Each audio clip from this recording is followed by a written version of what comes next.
welcome to Too Fond of Books. My name is Janelle, and this is another in my top 22 series for March Mystery Madness. Before I get into that, though, I'll show you the book that I found for yesterday's 2x2 mystery game. That was to find a book that was told in the third person with an amateur sleuth. And so I went through my cart and I found this book that I had gotten from the library called The Deathly Portent by Elizabeth Bailey. This is the second in the Lady Fan series, which is set, I believe, in the Georgian time period. I need to reread the first book before I get to this book, but Lady Attilia Attilia is the main character, so she's the amateur sleuth in this historical mystery. I remember really enjoying the first one, but I either didn't have access to the rest of the series at the time or just kind of forgot about it. And so I'm excited to delve into this series again. The only copy I could get a hold of through the library, though, was the large print edition. So, but that's okay. Okay, so let's dive into this top 22 list. I am going to share with you my top 22 historical mysteries. Now, this was difficult to pull together this list of 22 because I love historical mysteries. They are my favorite type of mystery to read, and I read a lot of them. And for those of you who know how much I love historical mysteries, you may have been surprised in some of my previous top 22 lists not to see some of these books that you'll see in this video. But that's because I was saving them for this one. My top 22 lists, I didn't want to have any crossover, so I was saving up all of my favorite historical mysteries for this video. These are in no particular order. These are just my favorite top 22 historical mysteries that I have read. And so let's just dive straight into it. We are going to start with an instance of The Fingerpost by Iain Pears. On the front here, Sunday Boston Globe says, may well be the best historical mystery ever written. I could agree with that. I loved this. It was phenomenal. It was a fantastic story. It was a great mystery. I loved the way that it was told through 4 different narrators and how you got different pieces of the mystery with each one of those narrators, but also different aspects, because each of them had their own things going on in their lives and things that were important to them, which influenced how they told their own story. So I just thought the whole setup was brilliant. The framework of this was really good. I just loved it. So it is set in Oxford in 1663. So definitely top 22, and I would have to say, even though I'm not doing these in any kind of order, definitely a top 5 historical mystery. All right, next up we have The Blue by Nancy Bilyeau. I adore this cover. I just think it's gorgeous. Even the back is pretty. How far will they go for the most coveted color in the world?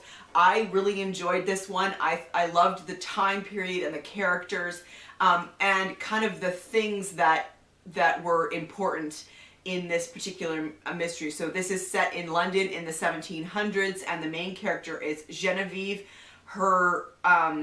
She was born in England, but her descendants are Huguenot refugees, and are still kind of living with the consequences of that, of being Huguenot refugees.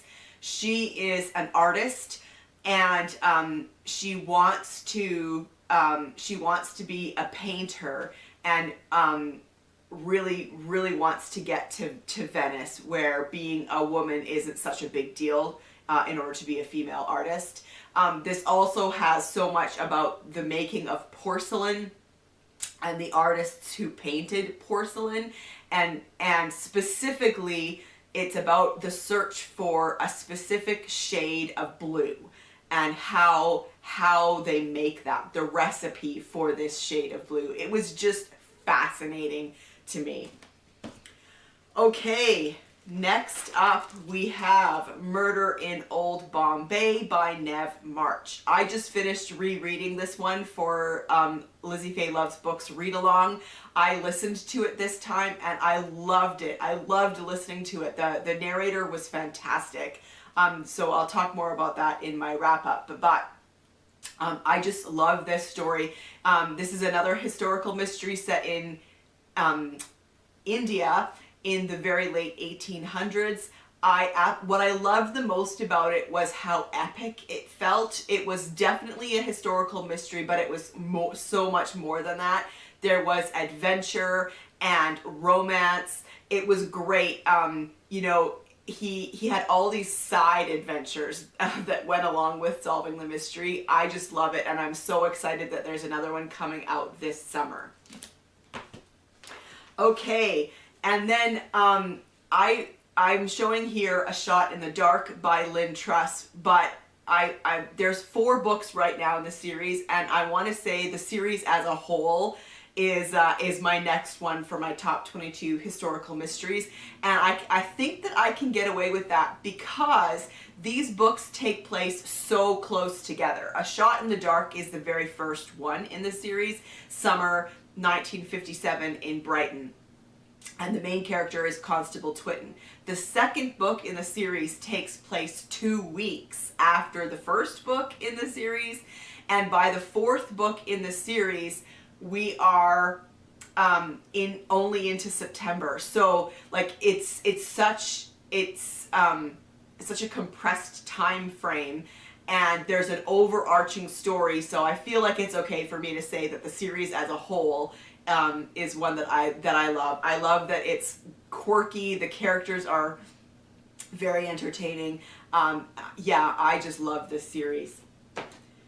Okay, next up we have What Angels Fear by C.S. Harris.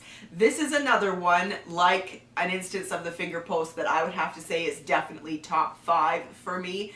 And it's another one where it was really difficult to choose a book for this list because I love this series as a whole so much. If I go back and I look at how I ranked all the books in this series, they are all between 4 and 5 stars. The majority of them 5 stars. I just love it. I love her writing style. I love the characters and their relationships and how they develop. I just think it's fantastic. So these are set in the Regency time period, and the main character is Sebastian St. Cyr. I love the side characters as well. So I decided to go with this one because it's the very first in the series. It's what introduced me to Sebastian St. Cyr and all the characters and kind of started my love for this series. But I also wanted to highlight Who Speaks for the Damned, which is a recent one, 2020 maybe. And it's just one in the series that 2020.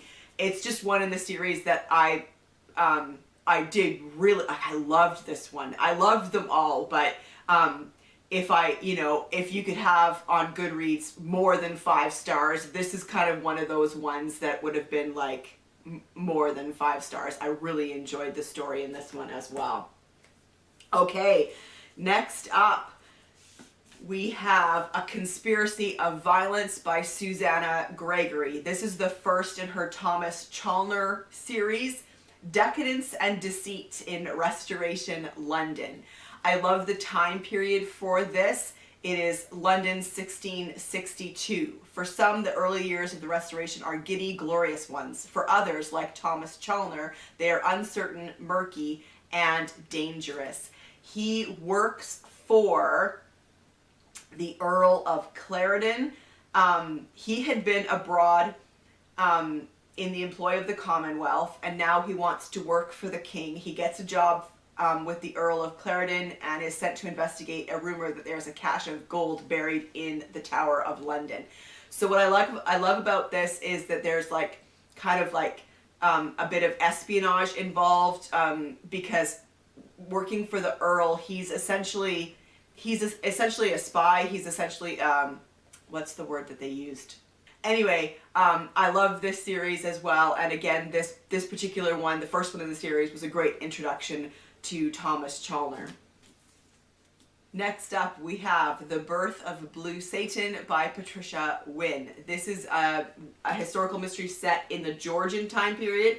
This one is 1715, and I love this line at the beginning of the synopsis: in the romantic tradition of Alexander Dumas and Sir Walter Scott.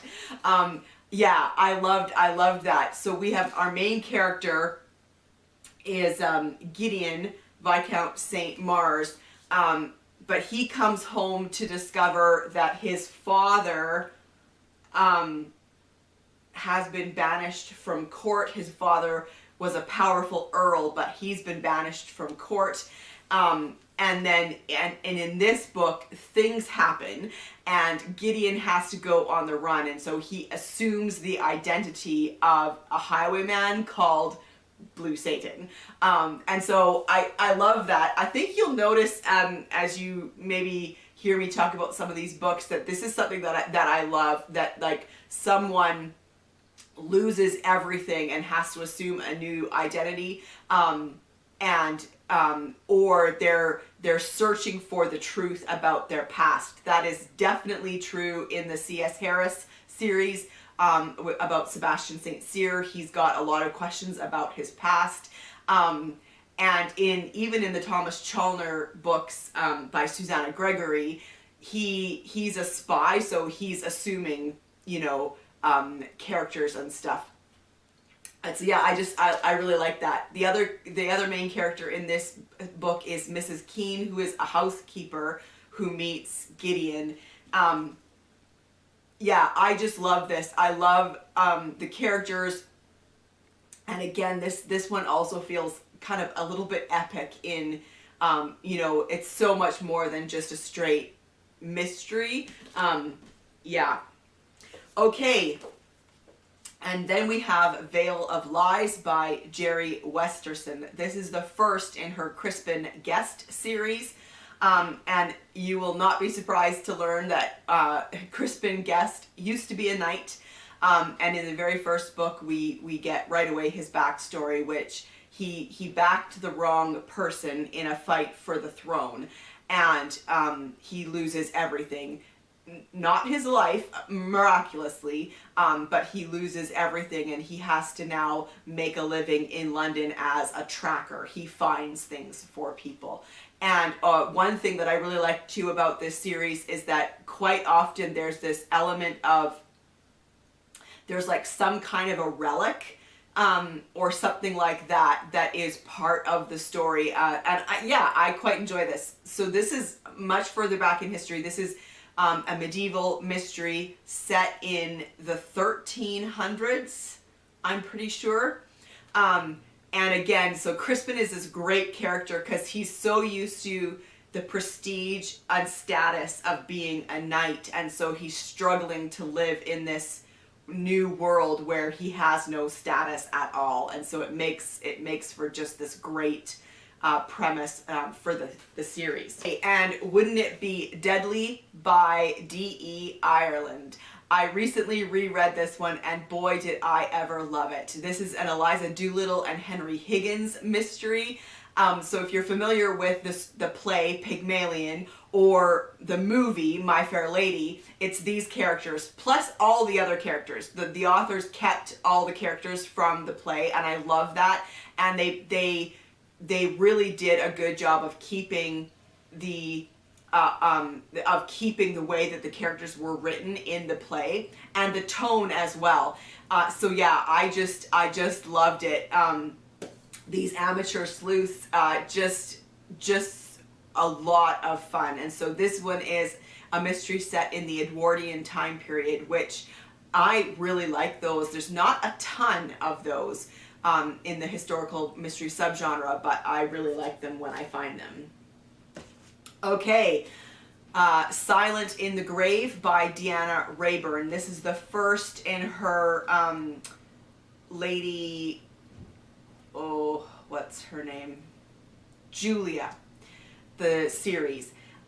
This one is, I want to say Victorian, but it might be earlier than that. I can't remember. But she meets a man called Nicholas Brisbane, who is a private inquiry agent, and he ends up, he's there, her husband had hired him to look into something, and then her husband is killed, and so the two of them investigate. And this one has like one of the best opening lines ever in a historical mystery. To say that I met Nicholas Brisbane over my husband's dead body is not entirely accurate. Edward, it should be noted, was still twitching upon the floor. All right. And Only to Deceive by Tasha Alexander. This is the first in her Lady Emily series. This one is definitely Victorian. I remember that. There's a quote on the back which is hilarious. Had Jane Austen written the Da Vinci Code, she may well have come up with this elegant novel. Oh, that's great. So Emily is our main character. She is a widow. She is also a very intelligent person and struggles with being a woman with those restrictions placed upon her in Victorian society. That's one thing that I really enjoy about this series as well. And yeah, I also like that as the series continues, each book quite often takes place in a different country, and I really did like that of kind of getting out of England and seeing other parts of the world in the Victorian time period. Murder on Astor Place by Victoria Thompson. This is the very first in her Gaslight series.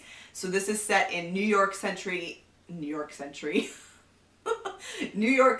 at the turn of the century. Our main character is midwife Sarah, and she is a widow. Her husband was a doctor, and he has passed away.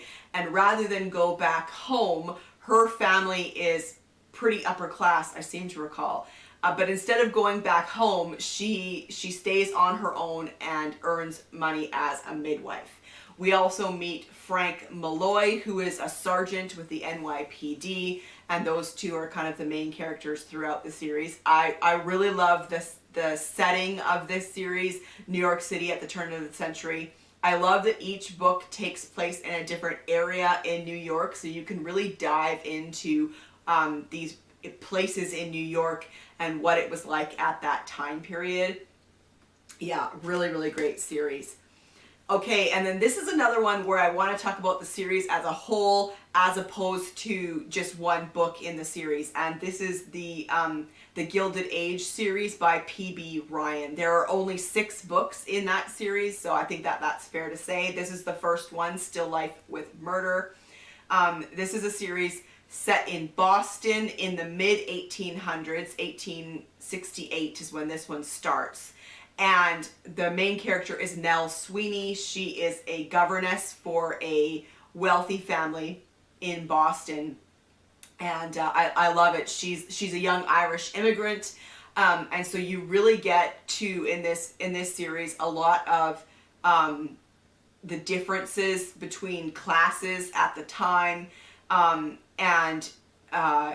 Yeah, that's a huge part of the series that I really like. And so another book in the series, which was a particularly good one, is A Bucket of Ashes. Yeah, just a really great series. A Test of Wills by Charles Todd. This is the very first in their Ian Rutledge series, which is set immediately following World War I. Ian Rutledge is a detective with Scotland Yard who went to fight, and he came back from World War I very damaged and experiencing what we now call PTSD. He needs to hide it because if it gets out, then he would lose his job as a police officer. So that's something that is a huge part throughout the whole series of him trying to deal with his issues and not let it affect his work. I love the mysteries in this series too, and in A Test of Wills, the mystery is kind of second place to introducing Ian Rutledge, and I'm totally okay with that. what I love too in this series is that he gets sent from Scotland Yard all over when other police stations around the country will call in Scotland Yard because there's something beyond their abilities. So he's always out and about around England for these cases, and I really like that as well. A Morbid Taste for Bones by Ellis Peters. This is the first in her brother Cadfell series. This is set in the 1100s in a Benedictine monastery in Shrewsbury, and brother Cadfell is he is a monk. He works in the herbarium. He's a herbalist, but he is not someone who has been a monk his entire life. He's had quite the life. He has been and fought in, you know, the Crusades and stuff, and he has come home and decided to join the monastery. So that makes him a really interesting character because he has not been like living his whole life in this bubble of a monastery, which makes it, it works out well for him when murders start to happen and he investigates. So in A Morbid Taste for Bones, he is sent as one of the group to a Welsh village because the monastery wants to acquire these bones of a saint. They want these relics. And so he is sent, and of course, murder happens. Murder at the Brightwell by Ashley Weaver. This one was so much fun. This is set in England in the 1930s. The main character is Amory Ames, and she is on holiday at this hotel, and of course murder happens. So I love that environment of something happening in a hotel. You've got a smaller cast of characters of who could it be. And there was great twists in this one. Just that really fun 1930s time period too. I really enjoyed. Dissolution by C.J. Sansom. I love this book and I love this series as a whole. The main character is Matthew Shardlake. He is a lawyer, and this is set during the reign of Henry VIII, and he is sent to look at a monastery. It's during the time of the dissolution of the monasteries, and he is sent to see if this is a monastery that should be dissolved. I can't remember that part exactly. But of course, murder happens at that monastery and Matthew gets caught up in investigating. These books are just rich in historical detail. The mystery is great. The characters are great. Well worth a read. All right, and then we have The Yard by Alex Grecian. This is the first in the series and my favorite. The first two were good, and then the series kind of got a little bit weird. But this very first one, The Yard, was phenomenal. I loved it. It's set in 1889 in London, and the murder squad is kind of this new thing. 12 detectives who have been assigned specifically to investigate murders, and this was new then for the police.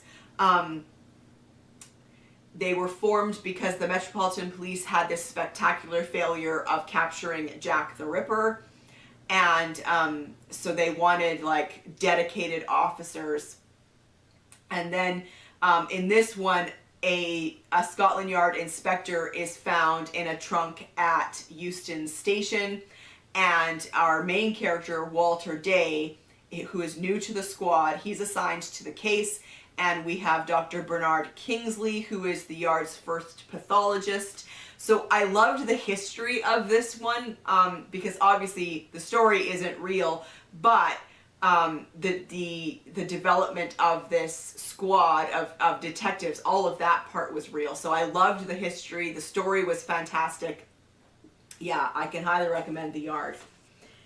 All right, The Face of a Stranger by Anne Perry. This is the first in her William Monk series. She has a couple of really long-running series, and both of them I like, but I really like the William Monk ones. I prefer these ones. So these are set in the mid-1800s, and William Monk is a detective in London. He works for Scotland Yard, and he he had been in an accident. He was knocked over by a carriage and has lost his memory. And this is the fantastic setup for this series because he does not remember anything. He can't remember the relationships at work, you know, kind of those conflicts that come up when you work with people closely. He also doesn't remember the criminals that he has arrested or not arrested, and all of that adds up to a really, really great premise for a mystery. We also meet a woman called Hester, who is a nurse, and I believe she was a nurse in the Crimean War. So she's like a an accolade of Florence Nightingale, and she plays an important part in the story as well. Fantastic. All right, and then we also have Airs and Graces by Rhys Bowen. This is actually the fourth, maybe, in her Royal Spiness series. I can't remember now where this was in the series. But I love the series as a whole, but this one in particular I really enjoyed. So our main character is Georgiana Ronach, and she is 35th in line to the throne. So that part is a really interesting part of the story.